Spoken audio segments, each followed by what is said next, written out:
Hello there, my name is Annette with Sunbeam Fabric Art. Welcome to my channel. Today we are on the very last block of our Scrappy Sampler Quilt Along. I'm basing this block on the card trick block in Barbara Brackman's encyclopedia, but I did make a little bit of modification to it.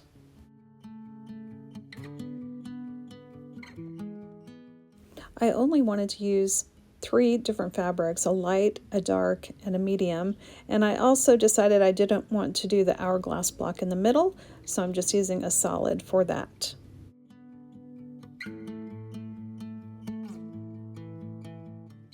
The first thing I'm going to do is draw a diagonal line from corner to opposite corner on all of my white squares. I've got 2 white squares that are 6 inches, and I've got 4 more that are 5 inches.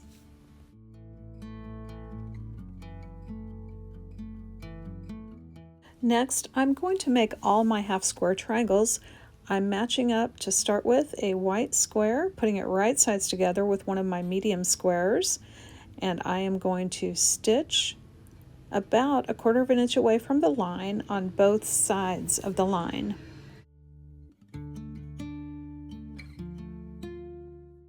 Once we cut the unit in half on that line, we now have 2 half square triangles. I do like to chain piece, so I will run these all through and stitch one side of the line. Then I'll flip all the units around and stitch down the opposite side.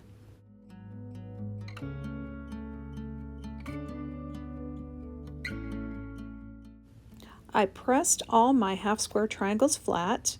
I set aside the ones I made from the 5-inch squares, but I need these the half square triangles that I made from the 6-inch squares. We're going to add a triangle of the dark fabric to make a 1/4 square triangle. On the wrong side of my half square triangle, I'm going to use a horizontal line on my ruler, match that up with my seam line. Then I'm going to draw a line from corner to opposite corner on the wrong side of this half square triangle.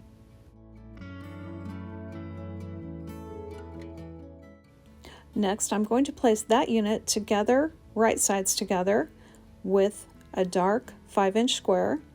And you can see I've got the dark on top because that way I can see that it's centered on this half square triangle.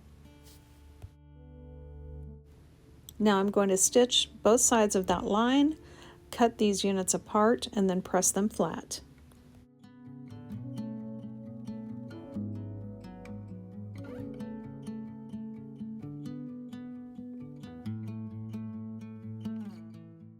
Now I will get the rest of these stitched, cut apart, and pressed flat, and then it'll be time to trim these units.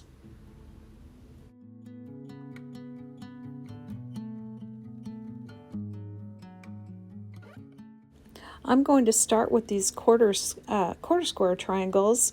We know we need a finished size of 4.5 inches, so I'm finding the little dot on my ruler that's lined up with 2¼ inches, and the little seam where all the colors meet. I need that dot to be right on top of that little seam.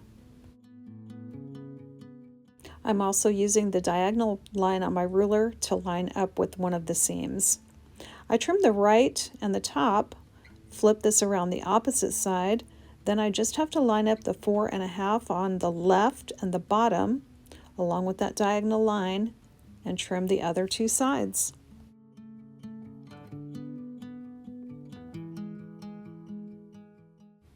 Now, because of the way I'm cutting these and stitching them together, I'm going to have a total of 8 1/4 square triangles.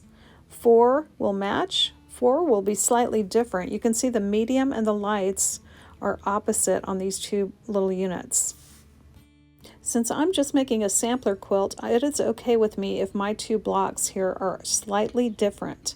But if you need them all to be the same, you need to take that into account. Trimming those half square triangles is a lot easier. We simply line up the diagonal line on the ruler, and then we trim off the top and the right-hand side, flip the unit around, line it up at 4½ inches, and we're good.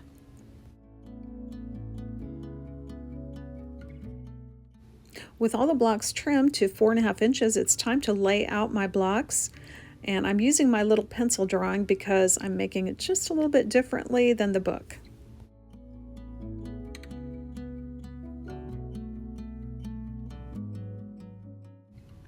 I'm going to lay out these quarter square triangles slowly for you. I want you to see after I lay down the first 4 that are identical how that block looks, and then when I overlay those with the other 4 units that are slightly different, it does give the block a different look.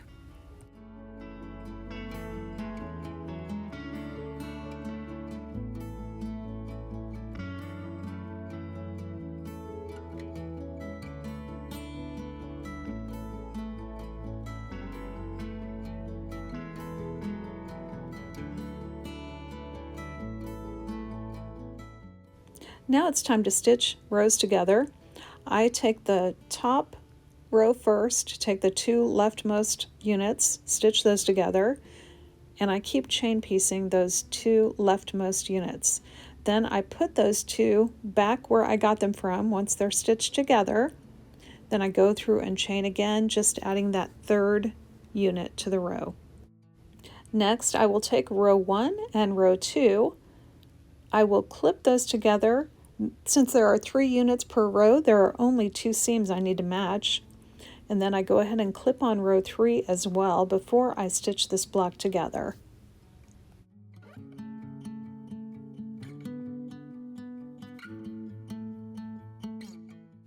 Well, I'm so happy that these are the last 2 blocks for this sampler quilt. And here you can see them side by side. They're both very cute blocks. They're both interesting, and I'm excited to be able to put my 20 blocks together into a finished quilt. I really do appreciate you joining me today for this video, and I do hope to see you back again real soon.